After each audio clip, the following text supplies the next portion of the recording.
I'm a professor in Rice University. Rice is a private university in the United States in Houston, Texas. We have about 5,000 students.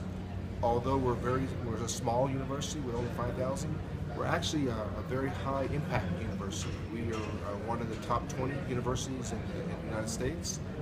In my field, in material science, recently by the London Times journal, we were ranked #1 in the world in material science.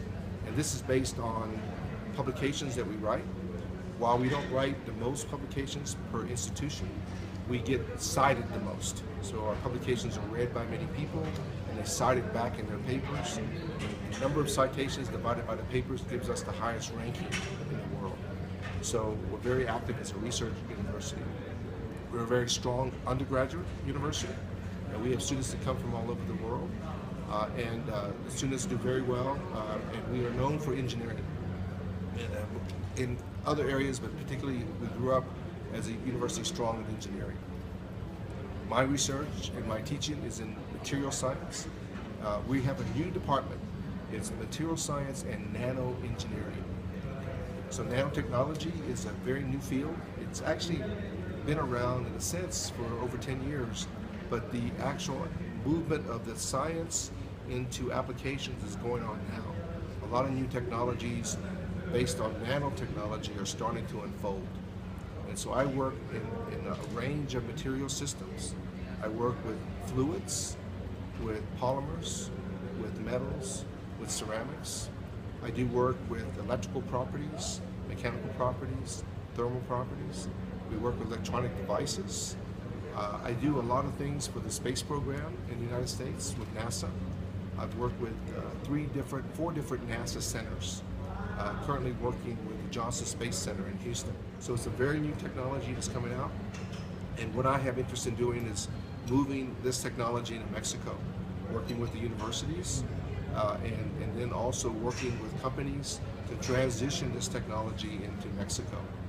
It will be a money saver. It'll also help create jobs, and it'll be a good technology for the future. That's just one of the technologies we develop.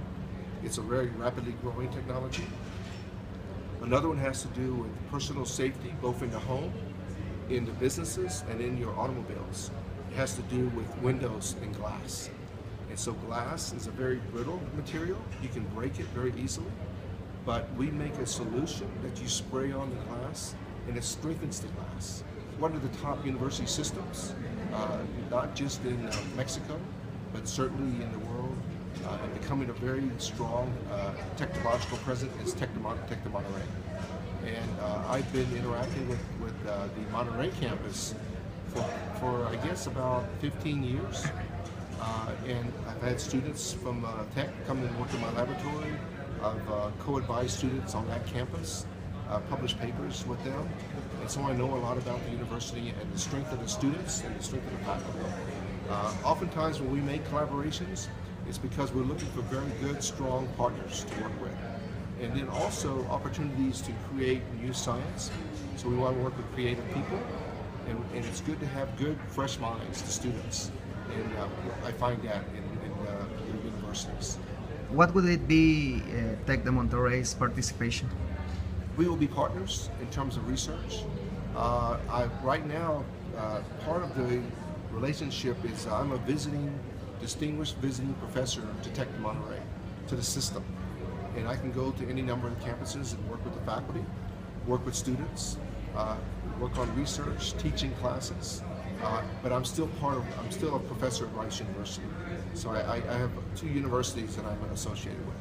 Are you going to work with other universities? You said you were going to work with a Chinese university, I think? The number of things that Tec de Monterrey would like me to do are to bring visibility to the university system.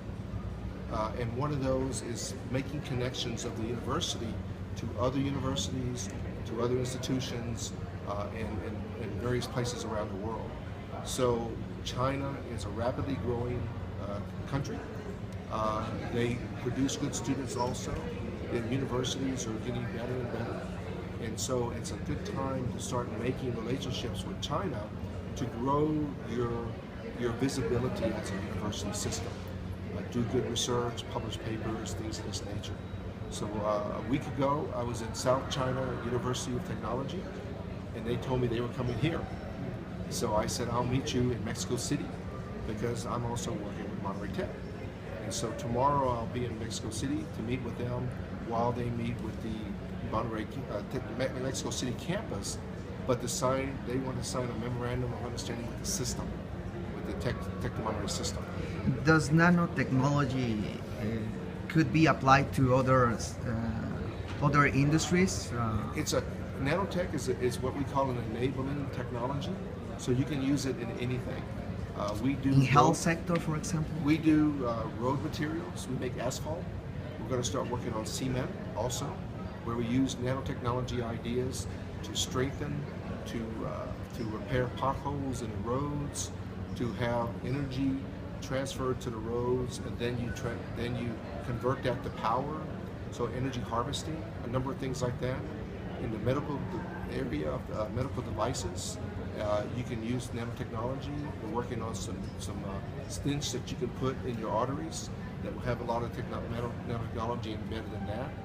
In advanced lightweight materials for aircraft, for automobiles, you can make composite materials, and you can incorporate nanotechnology ideas into those materials. The list goes on and on. In electronic devices, you can do a lot of nanotechnology ideas as well.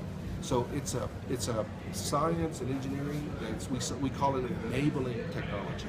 So you can use the ideas, you can use the very small nature of materials and put it into any number of engineering systems. So in 10 years we're gonna see nanotechnology everywhere, right? Yeah, you'll see it everywhere. In fact, it's starting to happen now that it's even going into very mundane, very inexpensive commercial areas. It used to be the pathway would be into the high technology areas, like in the defense fields, and also oil and gas is another one.